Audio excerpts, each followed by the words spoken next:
지난 주간 우리는 에스겔이 보았던 환상의 메시지를 통해 하나님 되살리시고 고치시고 회복시키심의 약속의 음성을 들었습니다. 25세 젊은 나이에 그가 원하지 않는 위기가 바로 바벨론의 침략과 공격을 통해 그렇게 놀라운 하나님의 역사가 이루어진 예루살렘 성이 한순간에 불바다가 되어버리고 거름더미 잿더미가 되어버립니다. 특별히 바벨론 군사들은 남왕국 유다의 귀족들과 똑똑한 젊은이들을 포로로 잡아갑니다. 그래서 그가 포로로 잡혀간 지 5년 만에 30살이 되는 해 하나님은 에스겔을 부르셔서 그에게 하나님의 말씀을 덧입혀 줍니다. 그들의 불신앙과 불순종과 하나님을 떠나버린 그들의 영적 비참한 현실에 예루살렘 성전은 파괴되어 버리고 그들은 되돌아갈 소망 없는 바벨론 압제 속에 있었는데 하나님은 에스겔을 통해 그러나 하나님은 그들을 회복시킬 소망의 환상을 보여줍니다. 성전에서부터 흘러넘치는 생수가 발목을 차고 무릎을 채우고 허리를 채우고 그러고는 헤엄쳐 건널 수 없는 강이 되어버렸는데 건널 수 없는 에스겔을 하나님의 사자가 이끌고 강 기슭을 따라가는데 놀랍게도 그 강물이 부딪히는 곳마다 사해바다가 살아나고 나무들마다 달마다 열매가 맺히면서 하나님의 은혜 회복의 메시지를 증거하게 됩니다. 특별히 그 놀라운 예언서 가운데 성경에 기록한 12선지자들을 통해서 소선지서가 예언서로 기록됩니다.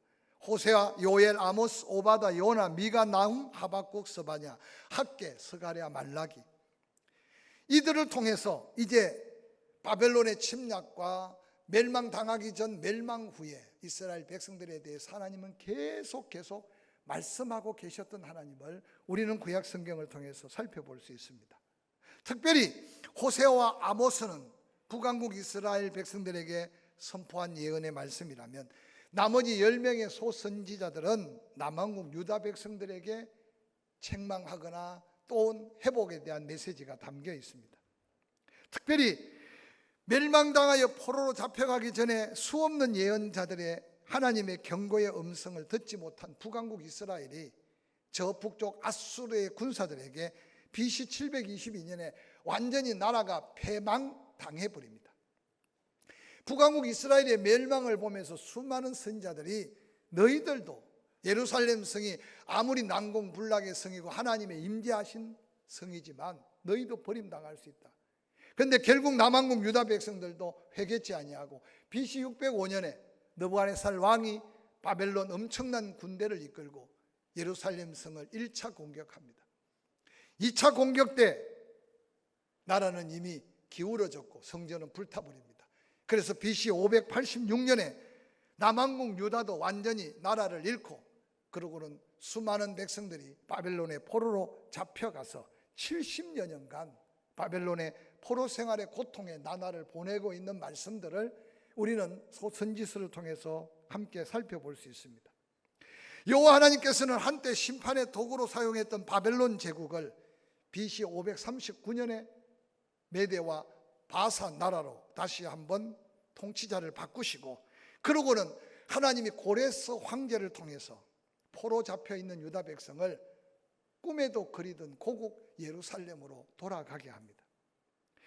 유다 백성들은 BC 537년 스룹바벨과 당시의 대제사장의 역할로 여호수아를 앞장세워서 꿈에도 그리던 고국 예루살렘으로 귀환하게 되는 모습들을 성경을 통해 살펴볼 수 있습니다. 오늘 함께 봉독한 학개서 1장 1절부터 7절 말씀은 70여 년 포로 생활을 마치고 예루살렘에 귀환한 한 5만여 명 그 이후에 소수의 유다 민족들이 하나님께 받은 말씀을 바로 학개가 들은 대로 기록하여 증거하고 있는 말씀이 본문의 말씀입니다.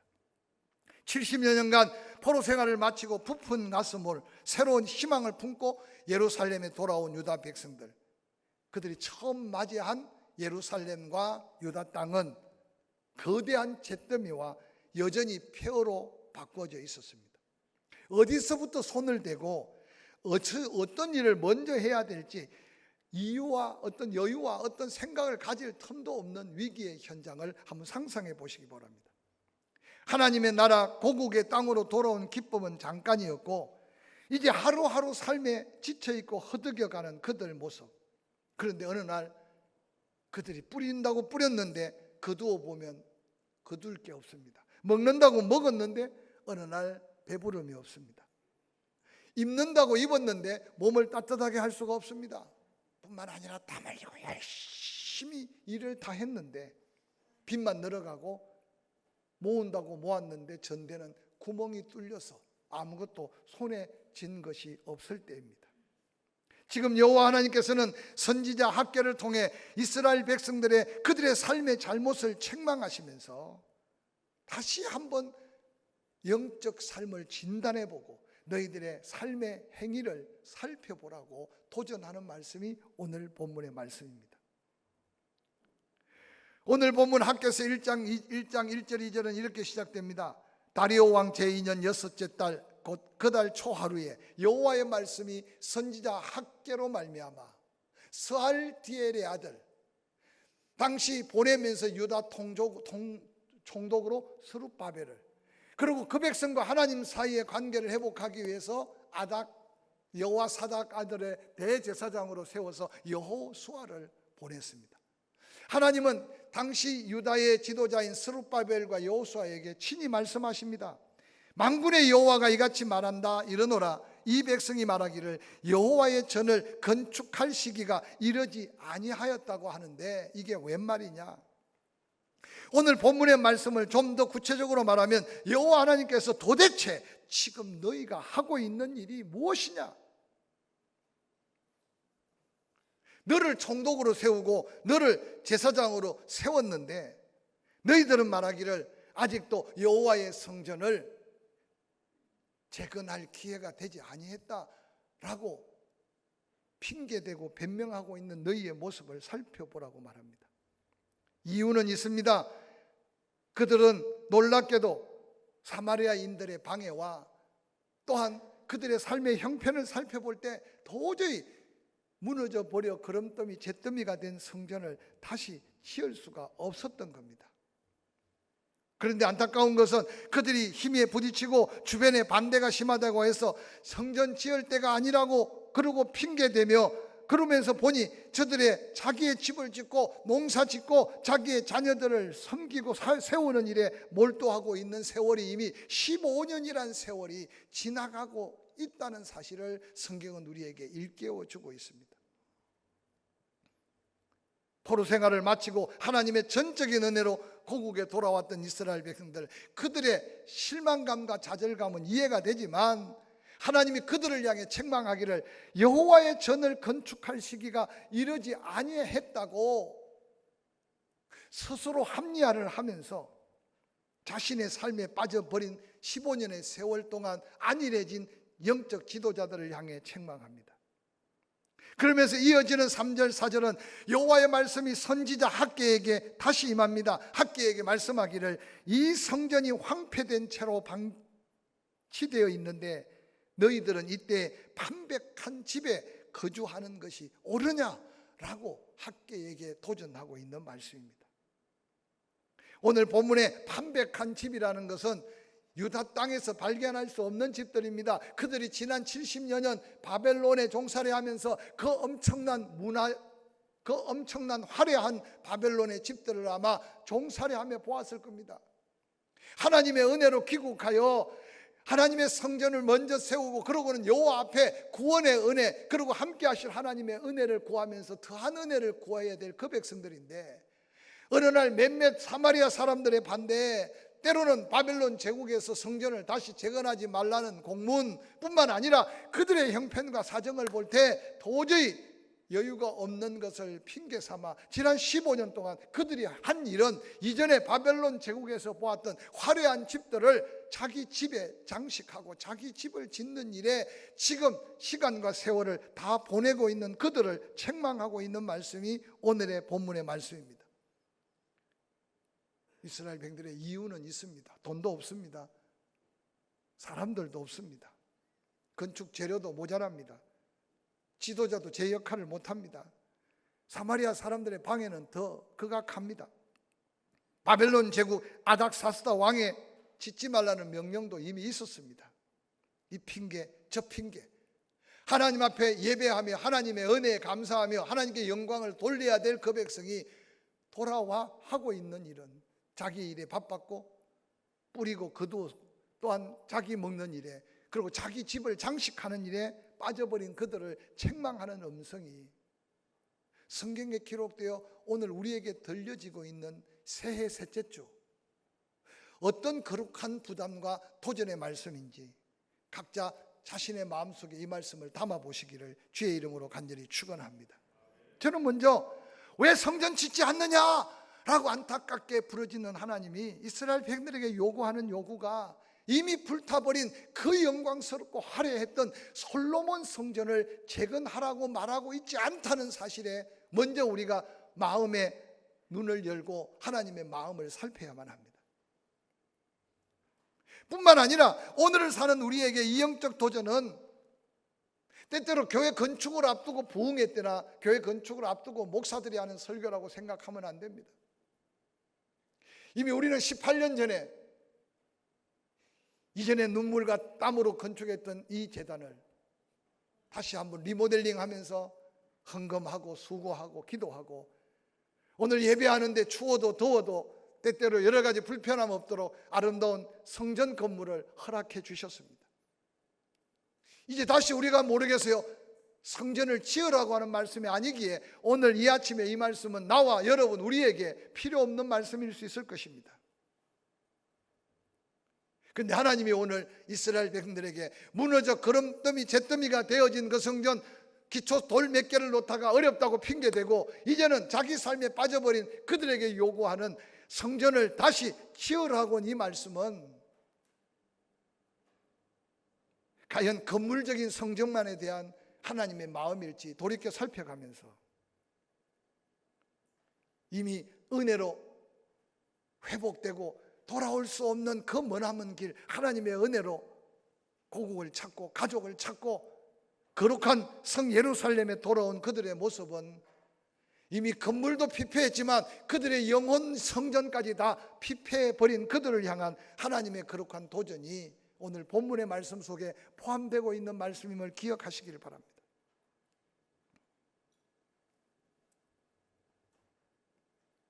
해방의 기쁨은 잠시였습니다. 열심히 집을 짓고 열심히 뿌리고 거두면 삶의 풍족함이 있을 줄 알았는데 삶의 기쁨의 만족도 누리지 못하는 그들의 모습을 한번 상상해 보시기 바랍니다.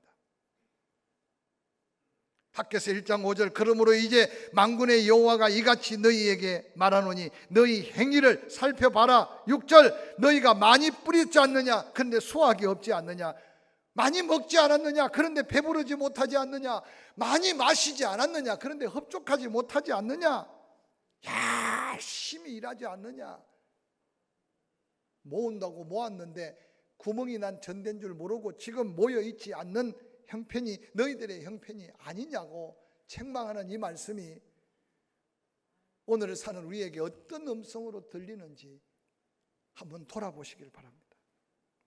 이스라엘 백성들이 그같이 위기 속에 하나님의 책망을 받았던 이유는 구원은 받고 해방은 받고 나라는 찾았으나 돌아온 삶의 현장, 바쁜 게 핑계되고 없는 게 핑계되고 할 수 없는 게 핑계되면서 마땅히 감당해야 될 하나님의 성전을 짓고 받은 은혜 하나님께 감사하며 하나님 앞에 예배자로 하나님의 축복을 구해야 되는데 삶의 우선순위가 완전히 흩어져 버린 이스라엘 백성들을 향한 하나님의 안타까운 이 말씀이 새해 거룩한 임마누엘 하나님이 함께 하시고 여호와 이레 하나님이 우리의 삶을 준비하신 하나님을 나의 하나님으로 믿고 살려면 소망의 말씀만 붙든다고 되는 게 아니라 우리의 영적인 변화, 영적인 새로운 개혁이 필요할 때인 것을 이 민족 앞에 다른 사람은 어떨지 몰라도 우리의 심령에 다시 받아야 될 거룩한 경고가 있는 도전의 말씀이 아닌가 저는 생각하면서 이 새해 다시 한번 우리의 삶을 돌아보는, 아니 너의 행위를 살펴보라 하신 하나님 말씀 앞에 우리의 영적인 모습을 점검하는 저와 여러분이 될 수 있기를 주의 이름으로 간절히 축원합니다. 우선순위가 뒤죽박죽 바뀌어버린 이스라엘 백성들. 무엇이 먼저고 무엇이 더 중요하고 무엇이 더 귀중한지를, 영적 가치관을 다 잃어버린 현대 그리스도인들의 삶의 모습이 아니겠습니까? 자신의 집을 짓는 게 무엇이 잘못이며, 자기의 자녀를 믿음으로 잘 양육하는 게 무엇이 문제며, 직장의 사업에 내가 몰두하고 애쓰는 게 무엇이 잘못이겠습니까? 근데 오늘 이스라엘 백성들에게는 그것이 먼저, 그것이 우선순위가 아니었다는 사실을 오늘 하나님은 학개를 통해 그 백성을 깨우고, 오늘 사는 우리를 향해 다시 한번 이 말씀으로 깨우고 있는 하나님의 음성을 들을 수 있기를 주의 이름으로 간절히 축원합니다. 교회 앞서가는 장로님이나 목회자가 여러분이 편안하게 신앙생활 할 수 있도록 프로그램을 만들고 은혜를 더하고 예배에 오면 은혜가 충만하도록 할 거룩한 책임, 부담이 있는 것 고백합니다. 그럼에도 불구하고 이제는 여러분 심령 상태를 스스로 한번 점검해 보시기 바랍니다. 이제까지 믿고 구원받았다면 하나님의 지켜주시고 보호하신 은혜 안에 살았던 나의 모습을 회상해 가면서 영적인 여러분의 삶의 모습을 되찾는 기회가 되기를 주의 이름으로 간절히 축원합니다. 상황이 어려우면 어려울수록, 바쁠수면 바쁠수록, 힘이 모자라면 모자랄수록 그게 핑계가 되어서 우리는 이제 아직도 성전을 건축할 때가 이르지 아니했다고 스스로 위로하며 세상 속에 빠져들어가고 있는 어리석은 이스라엘 백성들, 그들의 핑계거리가 저와 여러분의 핑계거리가 되지 않기를 주의 이름으로 간절히 축원합니다. 축원합니다. 가끔 한 분이라도 좀 더 은혜 받았으면 해서 다 밥 먹고 가세요. 그런데 뭐 곰탕보다 더 맛있는 거 잡수실 분 가서 잡수도 됩니다. 아이고 목사님, 저는 점심을 안 먹는데, 점심 안 먹는 게 핑계 대서 오후에 안 보여도 괜찮습니다. 그런데 우선순위가 잘못돼서 바쁘지 않기를 주의 이름으로 조심스럽게 부탁을 드립니다. 먹는 것의 우선순위, 시간의 우선순위, 물질의 씀씀이의 우선순위, 삶의 우선순위가 뒤죽박죽 되어서 내 심령이 갈팡질팡, 그래서 찬송을 불러도 감동이 없고 기도를 해도 기도가 되지 않고 말씀을 들어도 아멘이 안 되고 한 주간 삶을 살아가는데 말씀 한 구절도 생각이 안 나서 그냥 또 세상 터벅터벅 그렇게 살아가는 어리석은 인생이 되지 않기를 오늘 학개를 통해 선포하는 이 말씀 앞에 다시 한번 우리의 마음과 생각을 조아리는 저와 여러분이 될 수 있기를 주의 이름으로 간절히 축원합니다. 이제라도 신앙 회복을 위해 하나님의 말씀을 바로받고 감추인 보화를 캐내는 심정으로 은혜를 좀 더 사모하고 성령의 작은 감동도 소멸시키지 말고 다시 한번 촉촉한 눈물 젖은 여러분의 눈망울을 바라보며 은혜 베푸시기를 원하신 하나님 앞에 좀 눈물샘도 좀 터져 나오고, 할렐루야, 할렐루야. 어렵고 힘든 형제들 바라보면 내 마음이 동하여서 기도가 저절로 되고 그 중보하는 기도들이 응답받는 이런 심령의 회복이 모임에, 기간에, 목장에, 교회가 그렇게 모여서 예배할 때 이곳에 임재한 성령께서 병든 자를 어루만지니 고쳐하고 상한 심령을 어루만지니 위로가 되고, 할렐루야.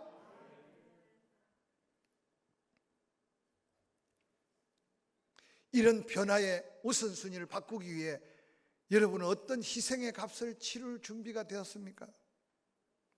내 심령이 천국으로 날마다 그 평안이 넘치기 위해 내가 어떤 멍에를 메어야 될지 한번 생각해 보십시오. 예수님은 그래서 우리의 지침을 알기 때문에 세상 일에 수고하고 지친 너희들아 다 내게로 오라고 전능하신 능력의 주님이 우리를 초청하셨어요. 그 짐은 나에게 맡기라. 그리고 내가 너희에게 지어주는 사명의 짐을 져봐라. 그 짐은 가볍다. 그 짐은 쉽다. 그런데 오늘 우리가 지고 있는 짐이 뭡니까? 져야 될 짐은 내팽개치고 지지 않아야 될 짐 때문에 지치도록 수고하고 일하면서 좀 한번 깨닫는 이 학계의 도전의 음성이 하나님의 음성으로 들려지기를 주의 이름으로 간절히 축원합니다. 축원합니다.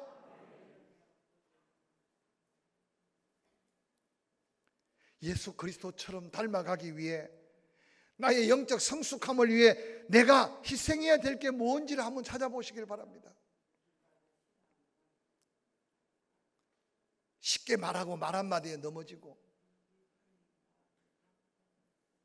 세상 살이 속에 짓밟히다가 어느 날 교회 와도 내 심령이 예수의 마음을 다 잃어버려.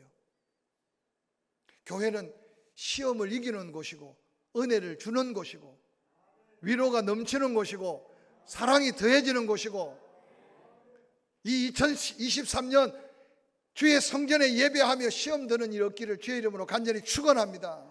할렐루야. 이곳에 오면 치유가 있고 회복이 있고, 병든 몸을 이끌고 오면 하나님 만지셔서 고침이 있는 거룩한 은혜를 함께 사모하며 내가 그 일을 위해 희생할 수 있을 게 뭔가.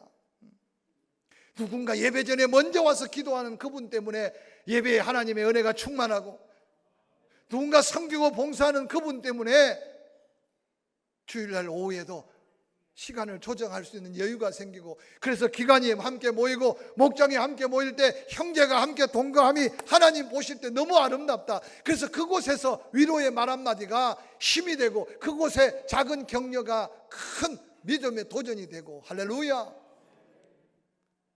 이 일을 위해서 주일 오후에 다시 한번 거룩한 도전을 해보려고 합니다.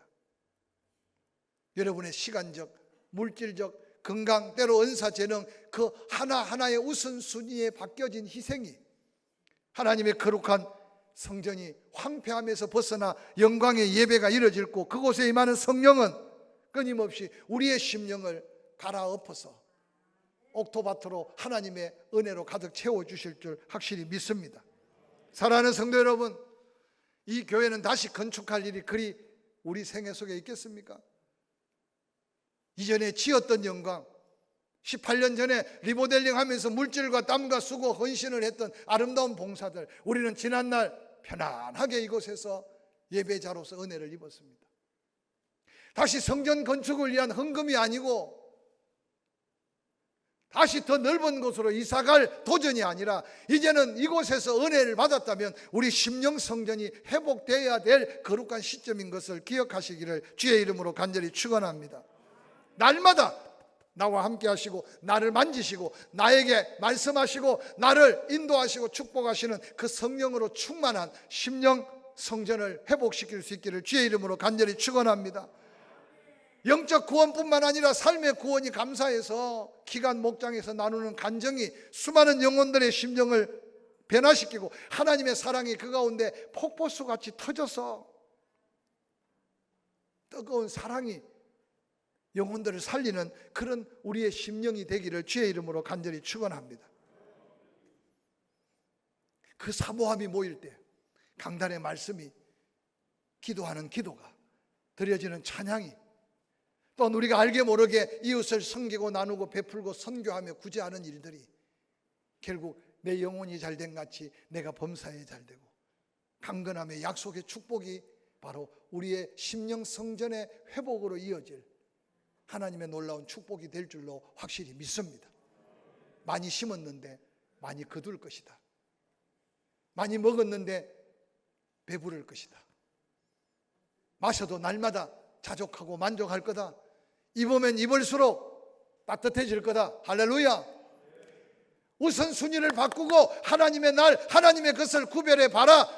내가 쌓을 것이 없도록 구멍난 전대 구멍만 꿰매는 것이 아니라 곳간마다 차고 넘치도록 채워줄 거다. 이 거룩한 도전이 우리의 다시 한번 믿음의 도전이 될 수 있기를 주의 이름으로 간절히 축원합니다.